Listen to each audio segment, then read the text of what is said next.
பக்கவாதம் இல்லாத சமுதாயத்தை உருவாக்குவோம். ஸோ இந்த பக்கவாதம் இல்லாத சமுதாயத்தை உருவாக்குவோம் அப்படின்னு சொல்லிட்டு நம்ம நிறைய வீடியோஸ் போட்டுட்ருக்கோம். அதில் பார்த்தீங்கன்னா நிறைய ஷார்ட்ஸில் நிறைய விஷயங்களை சொல்லிகிட்டே வரோம். அதில் ஒரு சிலர் கைக்கு உண்டான எக்ஸசைஸ், பேசிக் எக்ஸசைஸ், விரிகிறதுக்கு நிறைய எக்ஸசைஸ் சொல்லுங்கள் அப்படின்னு சொல்லி கேட்டுகிட்டே இருக்கீங்க. அதில் பார்த்தீங்க அப்படின்னா ஒரு கை வேலை செய்யணும் அப்படின்னு பார்த்தீங்கன்னா இந்த கட்டை விரலும் ஆள்காட்டி விரலும் வேலை செய்யணும். இந்த கட்டை விரலும் ஆள்காட்டி விரலும் வேலை செஞ்சிச்சு அப்படின்னா நம்ம அடுத்த ஒரு வேலையை ஈஸியாக செஞ்சுக்க முடியும். எஸ்பெஷலி ரைட் சைடில் யாராருக்கெல்லாம் ஸ்ட்ரோக்காக இருக்கோ அவங்களுக்கு ரைட் சைடு வேலை செய்கிறதுக்கு நிறைய ட்ரைனிங் கொடுக்கணும்.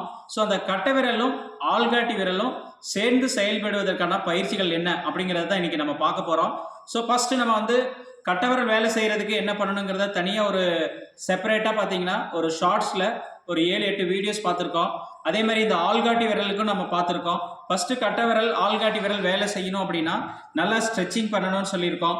ஸ்ட்ரெச்சிங் பண்ணும்போது வெயிட் பீரிங்கோட சேர்ந்து பண்ணுறது எப்படி, உட்காந்துட்டு பண்ணுறது எப்படி, நின்றுட்டு பண்ணுறது எப்படிங்கிறத பற்றி சொல்லியிருக்கோம். அதை முன்னாடி வீடியோஸில் போய் பார்த்தீங்கன்னா அதை பற்றி தெரிஞ்சுக்க முடியும். அதுக்கு அடுத்தபடி இந்த ஆள்காட்டி விரலுக்கு என்ன செய்யணும் அப்படிங்கிறத பார்த்தீங்கன்னா ஒரு டவல் போட்டுட்டு மெல்ல இழுத்து கொண்டு வரணுங்கிற விஷயத்தையும் சொல்லியாச்சு. அதுக்கு அடுத்தபடியாக பார்த்தீங்கன்னா அரைகுறையாக மூவ்மெண்ட் இருக்கும். சில பேருக்கு மடிஞ்சு போயிருக்கும். மடிஞ்சு போயிருச்சுன்னா என்ன பண்ணணும் அப்படிங்கிறதையும் பார்த்தீங்கன்னா அதுக்கு நிறைய பயிற்சிகள் சொல்லியாச்சு. இப்போ ஓரளவுக்கு வேலை செய்ய ஆரம்பிச்சிருக்கோம். அந்த வேலை செய்ய ஆரம்பித்ததுக்கப்புறம் அந்த மூமெண்ட்டை எப்படி அடுத்த லெவலுக்கு கொண்டுட்டு போகிறோங்கிறத ஒரு லாங் வீடியோஸில் தெளிவாக சொன்னோம்னா புரிஞ்சுக்கிறதுக்கு ஈஸியாக இருக்கும். அப்படிங்கிறத தான் இன்றைக்கி பார்க்க போகிறோம். அது என்ன அப்படின்னு பார்த்தீங்கன்னா ஃபஸ்ட் எடுத்துனே இந்த மாதிரி ஒரு கிளிப்பில் பார்த்தீங்கன்னா இந்த மாதிரி 2, 3, 4, 5 வெரைட்டிஸ் இருக்கும். இதில் ஃபஸ்ட் எடுத்துனே இந்த மாதிரி ஒரு பெரிய கிளிப் எடுத்துக்கோங்க. எடுத்துகிட்டு பார்த்தீங்கன்னா இந்த கட்டை விரலுக்கும் ஆள்காட்டி விரலுக்கு இடையில இதுதான் வெப் ஸ்பேஸ்ன்னு சொல்லுவாங்க. ஒரு மூவ்மெண்ட் நமக்கு நல்லபடியாக வேலை செய்யணும்னா ஒரு ஆப்ஜெக்ட் எடுக்கணும் அப்படின்னா இந்த அளவுக்கு விரியணும். விரிஞ்சாதான் அந்த ஆப்ஜெக்டை எடுக்க முடியும். அப்படி ஆப்ஜெக்டை எடுக்க முடியல அப்படின்னா ஃபஸ்ட்டு எடுத்தோடனே இதுதான் பேசிக்காக பண்ணணும். அப்படி பண்ணுறதுக்கு பார்த்தீங்கன்னா இந்த மாதிரி இன்னும் கூட பெருசாக இருக்கலாம். வச்சுட்டு இந்த இதில் வச்சுட்டு அதை சப்போர்ட் பண்ணிவிட்டு இதை அழுத்தினோம்னா இந்த ஓப்பனிங் விரியும் போது பார்த்தீங்கன்னா இந்த கிளிப்போட ஸ்ப்ரிங் உள்ளே கொண்டு வந்துடும். நம்ம நல்லா விடும்போது பார்த்தீங்கன்னா இந்த விரல் எக்ஸ்டென்ஷன் ஆகும். நல்லா இப்படி அழுத்தும் போது பார்த்தீங்கன்னா இந்த பக்கம் ஓப்பன் ஆகுது, இந்த பக்கம் பார்த்தீங்கன்னா க்ளோஸ்ட் ஆயிடுச்சு. இப்போ இது பார்த்தீங்கன்னா ஃப்ளெக்ஷனில் இருக்குது. இது இந்த பக்கம் பார்த்தீங்கன்னா க்ளோஸ் ஆகும்போது இந்த விரல் பார்த்தீங்கன்னா ஆட்டோமேட்டிக்காக எக்ஸ்டென்ஷனுக்கு வந்துடும். ஸோ ஃபஸ்ட்டு ஒரு சிலருக்கு இந்த எக்ஸசைஸ் பண்ணும்போது என்ன இருக்கும் அப்படின்னு பார்த்தீங்கன்னா அழுத்துறதுக்கே சிரமமாக இருக்கும், அழுத்த முடியாமல் போகும். அப்படி இருந்துச்சுன்னா என்ன பண்ணணும்னா உங்களோட கையை எடுத்து வச்சுட்டு இங்கே இந்த இடத்துல ரிஸ்ட்டில் இப்படி சப்போர்ட் பண்ணிக்கணும். இப்படி சப்போர்ட் பண்ணிவிட்டு அழுத்தம் அப்படின்னா இங்கேருந்து அழுத்தம் கொடுத்தோம்னா கொஞ்சம் கொஞ்சமாக வர ஆரம்பிக்கும். ஒரு 1 week to 10 days போச்சுன்னா கண்டிப்பாக இந்த இடத்த ரீச் பண்ணிட முடியும். ஒருவேளை ரீச் பண்ண முடியல, அதுலேயும் சிரமமாக இருந்துச்சுன்னா இந்த இடத்துல விரலை சப்போர்ட் பண்ணி இந்த கட்டை விரல் மேலே இப்படி சப்போர்ட் பண்ணி இதே பொசிஷனில் இப்படி லாக் பண்ணி வச்சிங்கன்னா வச்சிடலாம். வச்சுட்டு இதிலேருந்து அழுத்தம் கொடுத்தோம் அப்படின்னா கண்டிப்பாக அழுத்த முடியும்.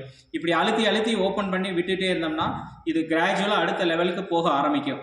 ஒன்ஸ் இந்த பெருசாக இருக்கிறத ட்ரை பண்ணாதான் அதுக்கப்புறம் பார்த்தீங்கன்னா இந்த மாதிரி சின்னதாக இருக்கிறத ட்ரை பண்ண அதே பொசிஷனில் வச்சுட்டு இப்படி ட்ரை பண்ண முடியும்.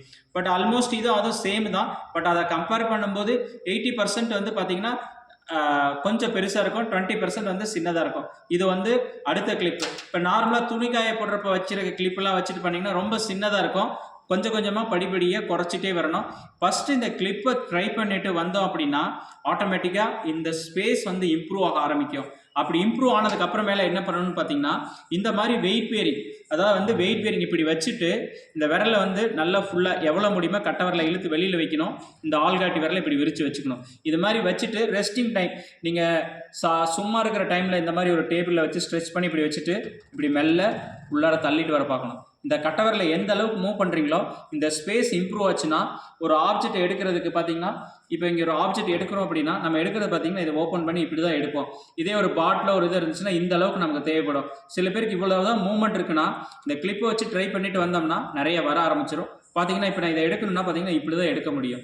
இதே சாப்பிடணும் அப்படின்னாலும் ஒரு பென்சிலில் எடுத்து எழுதுன்னு பார்த்தீங்கன்னாலும் இந்த மூவ்மெண்ட் இருந்தால் தான் பென்சிலை வச்சு எழுத முடியும். ஸோ அதுக்காக என்னென்னா ஃபஸ்ட்டு இந்த கட்டை விரலையும் ஆள்காட்டி விரலையும் நம்ம ரெடி பண்ணணும். ஃபஸ்ட்டு இதை நம்ம பண்ணுறோம். பண்ணதுக்கப்புறம் பார்த்தீங்கன்னா ஒவ்வொருத்தருக்கும் ஒரு சில சேலஞ்சஸ் இருக்கும். அப்படி ஏதாவது சேலஞ்சஸ் இருந்துச்சுன்னா கமெண்ட் பாக்ஸில் சொல்லுங்கள், அதுக்கு என்ன பண்ணலாங்கிறத நான் சொல்கிறேன். அதுக்கு அடுத்தபடியே பார்த்தீங்கன்னா இந்த மாதிரி ஒரு லாங் ஒயரோ இல்லை வீட்டில் பார்த்தீங்கன்னா சின்ன சின்ன மாலைகள்லாம் இருக்கும் இருந்துச்சு அப்படின்னா இது மாதிரி எடுத்து வச்சுட்டு இங்கே மெல்ல சின்னதாக இப்படி பிடிச்சிக்கணும். பிடிச்சிட்டு இங்கே பார்த்தீங்கன்னா நல்லா இருக்க கையை எண்டில் பிடிச்சி வச்சுட்டு இதில் மெல்ல இப்படியே ட்ராக் பண்ணி கொஞ்சம் கொஞ்சமாக இழுத்துட்டு வரணும். இப்படி இழுத்துட்டு வரும்போது என்ன ஆகுனா இந்த மூமெண்ட்டு இம்ப்ரூவ் ஆகும், கோஆர்டினேஷன் இம்ப்ரூவ் ஆகும். இப்படி இழுத்துட்டு வந்துட்டு மெல்ல வச்சுட்டு இதில் சப்போர்ட் பண்ணி இப்படி நேராக நிற்கிறதுக்கு பார்க்கணும். அதே விரலை இழுத்துட்டு வந்து இப்படி உள்ளே வைக்க பார்க்கணும். ஸோ இது என்ன அப்படின்னு பார்த்தீங்கன்னா இந்த எல்போவோட எக்ஸ்டென்ஷன் இம்ப்ரூவ் ஆகும், இங்கே இருக்க மூவ்மெண்ட்டு நல்லா இம்ப்ரூவ் ஆகும். திருப்பி சொல்கிறேன் பாருங்கள், இந்த விரலை எடுத்து இங்கே சப்போர்ட் பண்ணி வச்சுட்டு மெல்ல இதுலேருந்து ட்ராக் பண்ணி கொஞ்சம் கொஞ்சமாக கொண்டுட்டு வந்தோம் அப்படின்னா இந்த கடைசி எண்டு வரைக்கும் வந்துட முடியும்.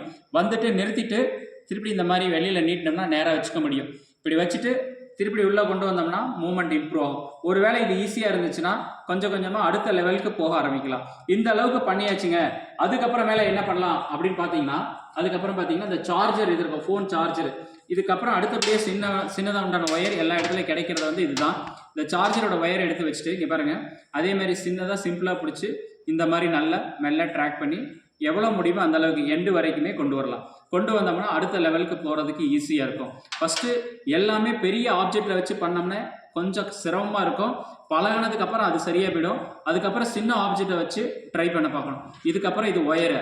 அதுக்கப்புறமேல என்ன பண்ணணும் அப்படின்னு பார்த்தீங்க அப்படின்னா இந்த விரல் ஆள்காட்டி விரலை இப்படி வச்சுட்டு கட்டை விரலையும் ஆள்காட்டி விரலையும் சேர்த்து இந்த மாதிரி இந்த பொசிஷனில் வச்சுட்டு இந்த 3 விரலையும் அழுத்தி வச்சுட்டு இந்த 2 விரல் மட்டும் இருக்க மாதிரி பார்த்துக்கணும். வச்சுட்டு மெல்ல இப்படி க்ளோஸு ஓப்பனு. ஒரு சிலருக்கு வந்து என்னென்னா இந்த 3 விரல் மடிஞ்சிருக்கும். அப்போ இந்த மாதிரி பொசிஷனில் வச்சு பண்ணுறதுக்கு ஈஸியாக இருக்கும். ஒரு சிலருக்கு நல்லாவே வந்துருச்சுன்னா இந்த மாதிரி மெல்ல ட்ரை பண்ண பார்க்கலாம். இதில் பண்ணுறதுக்கு ஏதாவது கஷ்டமாக இருந்துச்சுன்னா ஒரு டவலை போட்டுட்டு எப்படி பண்ணுங்கிறது ஒரு 4 நாளைக்கு முன்னாடி சொன்ன ஷார்ட்ஸில் போய் பார்த்தீங்கன்னா அது ரொம்ப தெளிவாக இருக்கும்.